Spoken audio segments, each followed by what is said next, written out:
In a small American town, a poor mechanic named Jake spends his days fixing broken engines and his nights dreaming of a better life. But one cold evening, everything changes when he meets Lily, a young paralyzed girl whose broken wheelchair becomes his greatest mission. What starts as an act of kindness soon turns into a miracle that will shock the world. Like, share, and subscribe, and tell us where you're watching from. Now let's get started.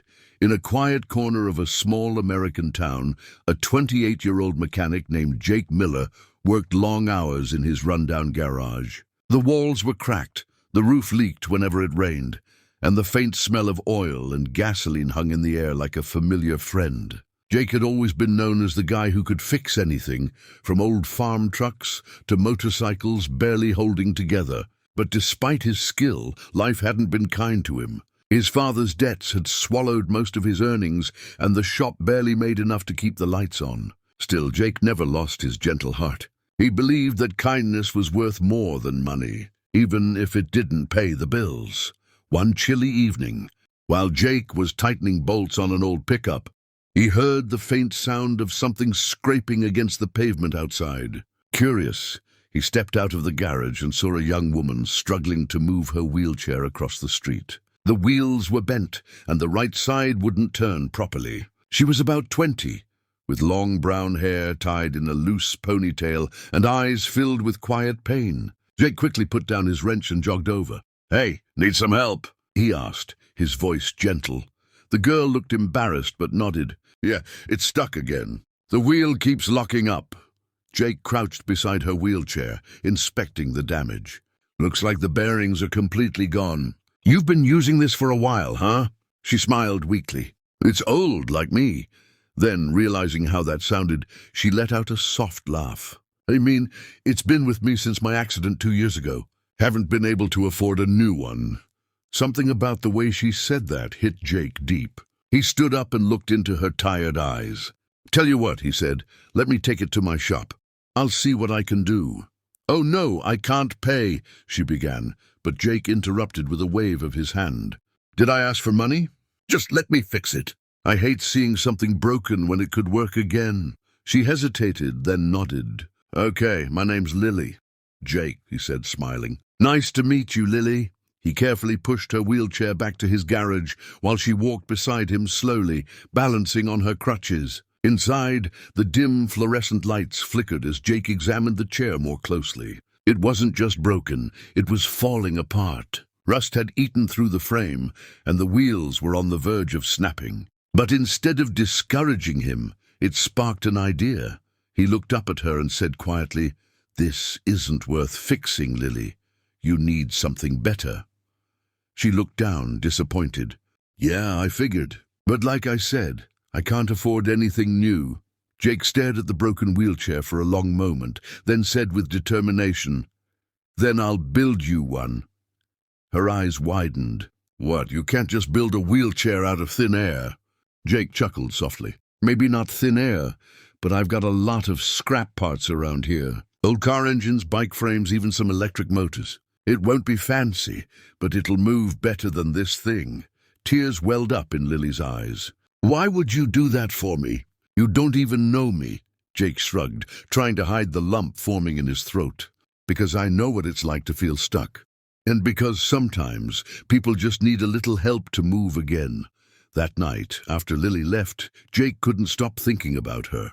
While most of the town slept, his garage glowed under the yellow light of a single bulb. He dug through piles of old metal, searching for pieces that might fit together. The sound of grinding metal, clanging tools, and welding sparks filled the air. He used old car suspension rods for the frame, lightweight aluminum for the armrests, and salvaged a small electric motor from a scrapped scooter to give it some power. It was hard work. His hands blistered and the fumes burned his eyes, but he didn't stop.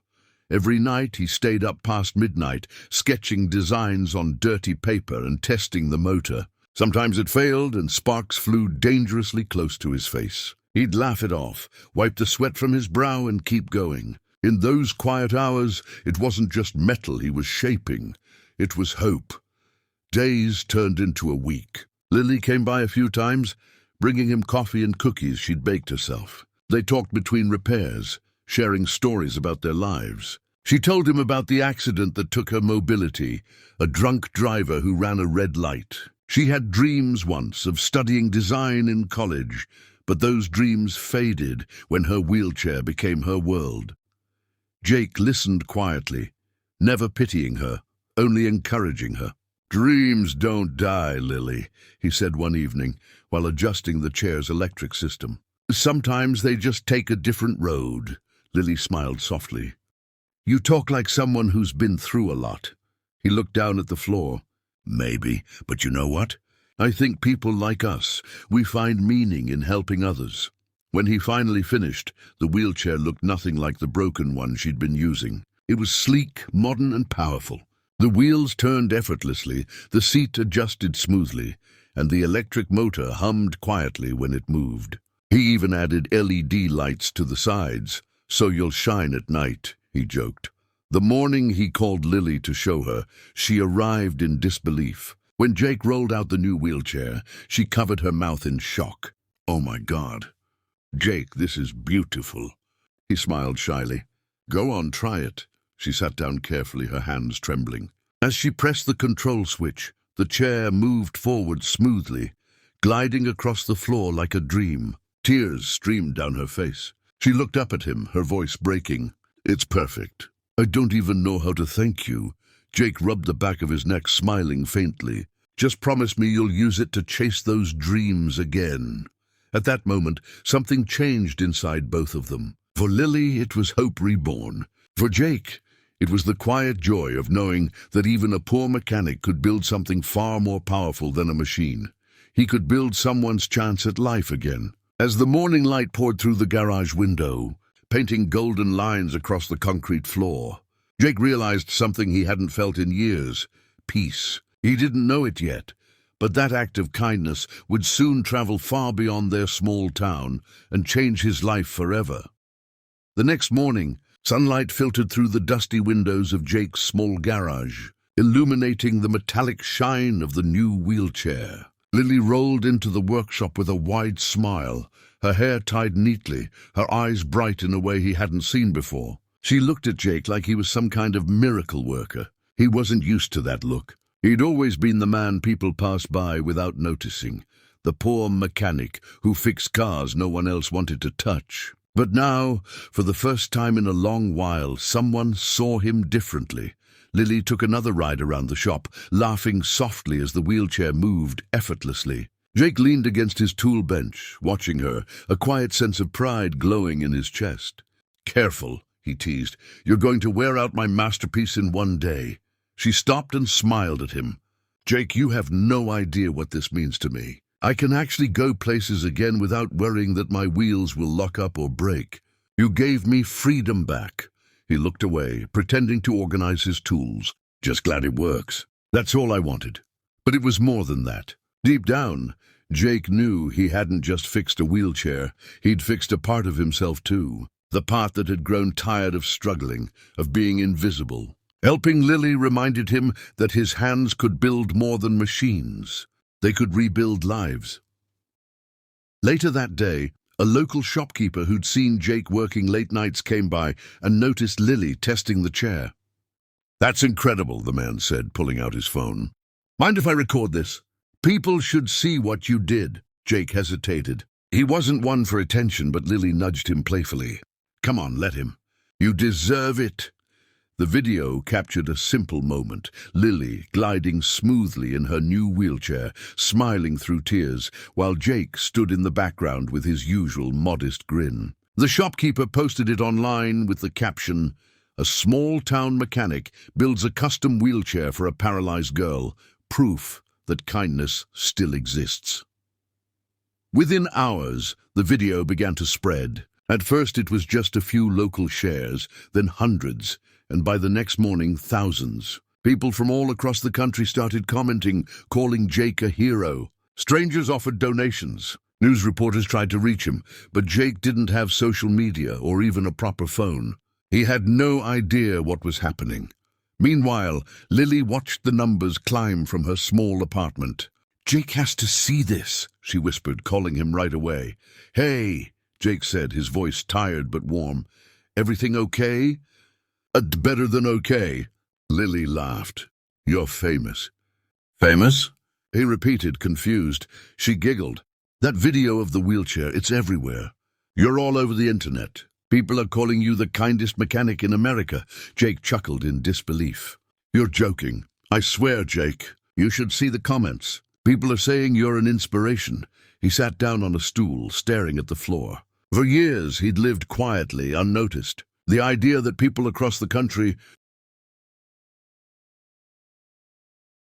were now talking about him felt unreal. "I didn't do it for fame," he muttered.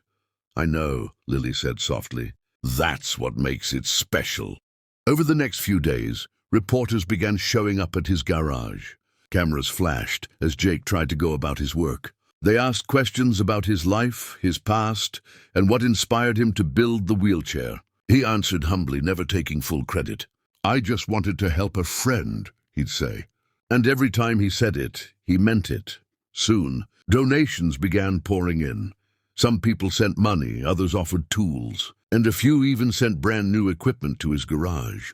It was overwhelming. For the first time, Jake didn't have to worry about paying rent. But even as the world praised him, he stayed the same quiet, hard-working man. Meanwhile, in a tall glass building in New York City, a woman named Evelyn Hart sat at her office desk watching that same viral video. She was the CEO of a major technology company worth millions, but none of her wealth could erase the sadness she carried. Her only daughter, the same Lily who had received Jake's wheelchair, had left home 2 years ago after the accident. Evelyn had spent months trying to find ways to help her walk again, hiring doctors, therapists, and specialists. Nothing worked, but seeing her daughter smiling again in that video, truly smiling, was something she hadn't seen in years. Evelyn's hands trembled as she replayed the video again and again. "Who is this man?" she whispered to herself. "Who gave my daughter that smile?" The next day she called Lily. "Sweetheart," Evelyn said in a voice thick with emotion, "I saw the video." Lily froze. She hadn't spoken to her mother much since the accident. They drifted apart, both hurting in their own ways. "Mom, I didn't think you'd see it." "I did, and I want to meet the man who built that chair," Evelyn said firmly. "I owe him more than words." Lily hesitated. "Mom, he's just a small-town mechanic. He didn't do it for anything. He doesn't even know how big this got." "All the more reason to thank him properly," Evelyn replied. Back in the small town, Jake had no idea that his life was about to change forever. He continued fixing cars and helping neighbors, pretending the sudden attention didn't bother him. But deep down, he felt something stirring, a mix of nervousness and gratitude. One afternoon, while Jake was finishing up an oil change, Lily showed up at the garage again. Her smile was radiant, but this time there was a different energy in her eyes. "Jake," she said, "my mom wants to meet you." He laughed softly. "Your mom? Why?" "She saw the video. She wants to thank you in person." Jake frowned, wiping his hands on a rag. "That's not necessary." "I didn't do it for thanks." "I know," she said gently, "but she insists, and, well, she's kind of on her way here." Jake froze. "Wait, what?" Before he could say another word, a deep rumbling sound filled the air. People in town looked up as a private jet flew low overhead, heading toward the small airfield on the outskirts of town. A few minutes later, sleek black cars rolled into the dusty street outside Jake's garage. Lily smiled nervously. That would be her. Jake's heart pounded. He wasn't sure what to expect. A wealthy woman in designer clothes stepping into his broken-down shop seemed like something out of a dream, or maybe a nightmare. He'd spent his life fixing engines, not meeting billionaires. As the cars came to a stop and doors opened, Evelyn Hart stepped out, wearing a graceful white coat and dark glasses. She looked around the small town with a mix of curiosity and humility before her eyes settled on Jake. He stood there, wiping his hands again, unsure what to do. Hi," he said awkwardly. Evelyn smiled softly, tears glistening in her eyes. You must be Jake. My name is Evelyn Hart, and you have no idea how much you've done for my daughter." Lily wheeled closer, smiling proudly. "I told you he was special, Mom." Jake looked at them both, still trying to understand what was happening. He didn't know it yet, but the moment that private jet touched down, his life had shifted again, and the kindness he had given freely was about to return in a way he never imagined. The air around the garage felt different that morning. Quiet, yet heavy with something Jake couldn't name. The moment Evelyn Hart stepped out of that black luxury car, everything around him seemed to pause. The sun glinted off the chrome of her vehicle, the sound of children playing in the distance faded, and even the wind seemed to hush. Jake stood there, still wearing his grease-stained overalls, completely out of place before the elegance of the woman approaching him. Yet there was no arrogance in her stride, only grace and something deeply human in her eyes. "Mr. Miller," she said softly, extending her hand. "I'm Evelyn Hart. I believe you know my daughter Lily." Jake quickly wiped his hands on his old rag and shook hers, feeling awkward and humbled. "Yes, ma'am, I didn't know she was your daughter. She never mentioned—" "She didn't have to," Evelyn interrupted gently. "I recognized her in that video. I haven't seen her smile like that since before the accident." Lily looked at her mother with tears in her eyes. "Mom, please don't make this a big deal. Jake just wanted to help." Evelyn turned to Jake again. "It's a very big deal, young man. You gave my daughter something that no amount of money, medicine, or technology could give. Hope." Jake didn't know what to say. Compliments always made him uncomfortable. He scratched the back of his neck and muttered, "I just fixed what I could." Evelyn smiled kindly. Sometimes the smallest repairs fix the deepest breaks. For a few moments, they all stood silently in the golden light. Then Evelyn stepped aside, and one of her assistants opened the trunk of a nearby car. Inside was a large wrapped box and a set of documents in a folder. "I came here not just to thank you," she said, "but to make sure you never have to worry about struggling again." Jake frowned. "Ma'am, I appreciate that, but I didn't do it for a reward." "I know," Evelyn replied, her voice trembling slightly. "That's exactly why you deserve one." She handed him the folder. Inside were legal papers, blueprints, and a set of keys. "This," she continued, "is a new auto workshop, state-of-the-art, fully equipped, built on a property just outside of town. It's yours. I've already arranged everything." Jake's eyes widened as he flipped through the documents. "Ma'am, this has to be a mistake. I can't accept something like this." "It's not a gift," she said softly. "It's gratitude. You didn't know who my daughter was. You didn't care that she couldn't pay. You just helped. And people like you, Jake, deserve to be lifted up, not forgotten." Lily smiled through tears. "I told you she'd say that," she whispered. Jake stood there, speechless. He looked around at his little garage, the rusted tools, the faded sign, the leaking roof. It had been his whole world for years. Now someone was offering him a new beginning. But more than that, they were recognizing something he never thought anyone would see: his heart. "I don't know what to say," he murmured. Evelyn stepped closer and placed a hand on his shoulder. "Say nothing. Just keep doing what you do best, helping people. That's all I ask." The townspeople had started gathering outside, watching the scene unfold. Some whispered, others cheered softly. Everyone knew Jake's story, how he'd lived alone, worked endless nights, and still found time to help others. To see him finally being appreciated felt right. Later that afternoon, Evelyn and Lily invited Jake to the airfield where the jet waited. The sight of the sleek plane, gleaming under the sun, felt unreal to him. "You sure I belong on something like that?" he joked nervously. Evelyn laughed warmly. "Jake, you belong anywhere kindness is needed, and I think that's everywhere." They boarded the jet, and for the first time Jake saw the world from above. As the plane soared through the clouds, he stared out the window in silent awe. The endless sky stretched before him, open and free, just like Lily now was. Lily turned to him. "Do you know what this means for me, Jake? Because of you, I got my independence back. I've been able to travel again, study again. I even started sketching designs for mobility aids. I want to make my own someday, just like you did." Jake smiled. "You don't owe me anything, Lily. Just promise me one thing, never stop dreaming." She nodded. "I promise." When they landed near the site of the new workshop, Jake was stunned. It wasn't a simple garage. It was a modern building with glass walls, high-end tools, and his name carved on a silver plaque, Miller's Mobility and Mechanics, where hope gets repaired. Jake's throat tightened as he read it. "You didn't have to do this," he whispered. Evelyn shook her head. "You did something money couldn't. You changed lives." "Jake, I just gave you the means to change more." As they stood there, reporters began arriving again, filming the story that had captured the nation's heart. But this time Jake didn't shy away. He stood tall, not for fame, but for what it represented, a reminder that kindness still mattered in a world often too busy to notice it.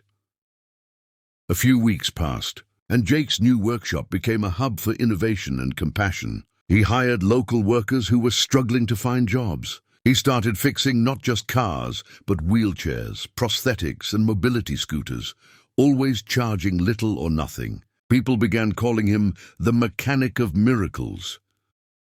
One day, a young veteran arrived with a broken prosthetic leg. Jake repaired it without hesitation. When the man tried to pay, Jake smiled and said, "Just pass it on. Help someone else." Word spread even more. Donations flooded in, not because Jake asked, but because people believed in him.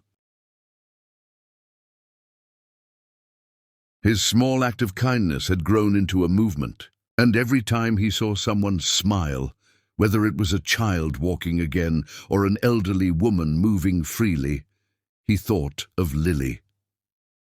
One evening, Lily returned to visit. She had finished her design course and brought sketches of her own wheelchair models.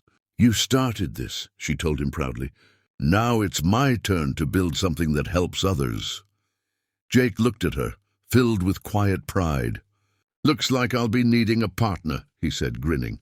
They both laughed. The kind of laughter that comes when life has come full circle.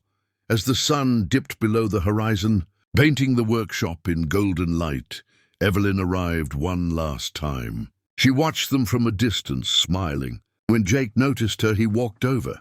"You didn't have to come all this way," he said. "I did," she replied. "I just wanted to see for myself the man who turned his pain into purpose." Jake looked toward the sky, where the faint sound of a departing jet echoed. "Funny thing," he said quietly. "All my life I thought I needed a miracle. But maybe I was supposed to build one instead." Evelyn smiled, tears forming in her eyes. "And you did, Jake. You built more than one." That night, when the lights of the new workshop glowed softly in the dark, Jake stood outside alone for a while, listening to the hum of the town around him. The air was calm, warm, and full of promise. He whispered to himself, "Maybe miracles aren't built in factories. Maybe they're built in hearts." And somewhere far above, as a jet streaked silently through the stars, it felt like the world itself agreed.